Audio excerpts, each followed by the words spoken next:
नका बोलू. कसली दिवे लागण आणि कसलं काय आहे. या घरची लक्ष्मी घराबाहेर गेली. मी काही करू शकलो नाही. माझ्या डोळ्यासमोर ती पोरगी घराच्या बाहेर गेली. मी काही करू शकलो नाही. मी हारलो आहे. मी पूर्ण हारलो. आई, तुमच्या मुलीनं माझ्या आयुष्याचं वाटोळं केलंच, पण माझ्या मुलाच्या संसाराची, त्याच्या प्रेमाची वाट लावली तिनं.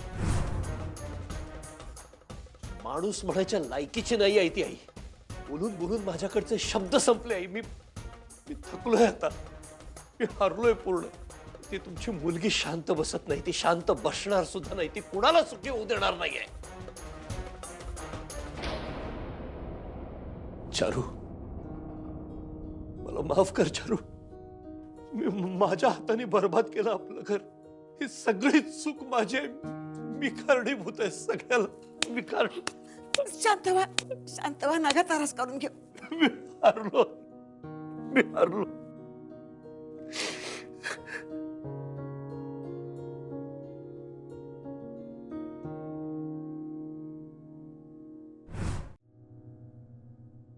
असं आहे तर.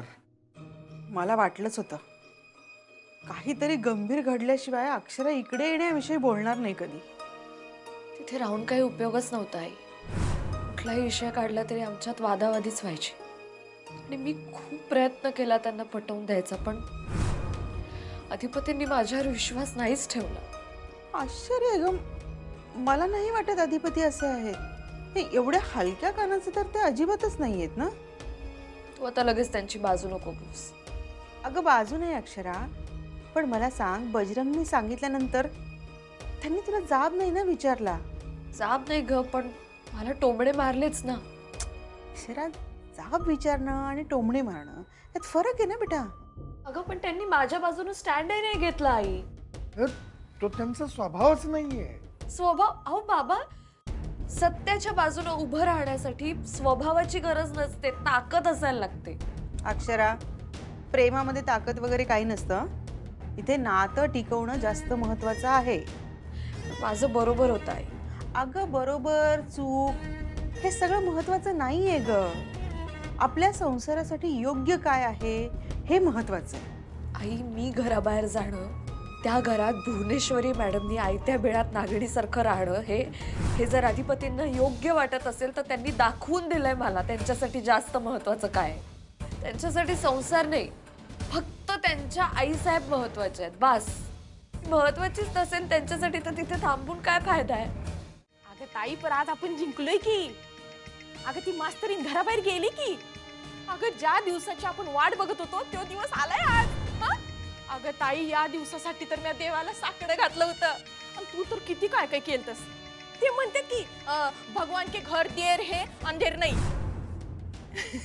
हे बघ ताई, येळ लागला पण यश मिळाले की आपल्याला.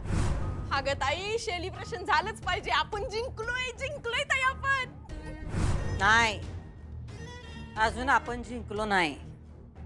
अगं ताई, पण ती गेली की तिच्या घरला. घरला गेल्यात त्या, पण अधिपतींच्या मनातून नाही गेल्या.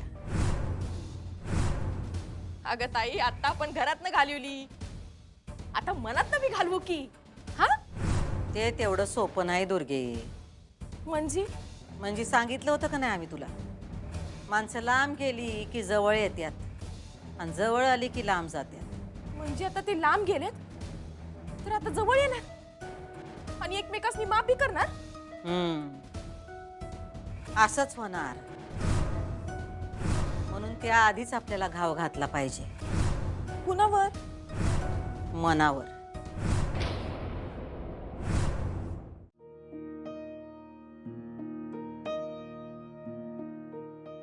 विद्या, हो हो, आले आले. हे अक्षरा, ये चल, 2 घास खाऊन घे. ये नाही, मला भूक नाही आई. ये चल, भूक नाही का?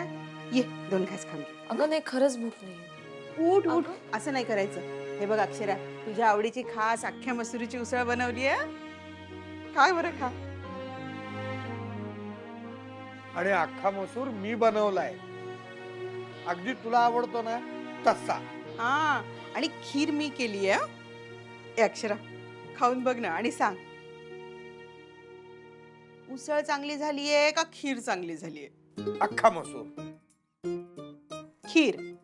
अख्खा मसूर. अहो, तिला सांगू द्या ना, तुम्ही कशाला सांगताय? हे बघ, तिला ना अख्खा मसूरच आवडणार. लागली पैस? हो हो, लागली पैसे. हो लागली. काय लागली? केवढ्याची लागली? 100 रुपयाची लागली. हा, चालेल चालेल, मीच जिंकणार आहे.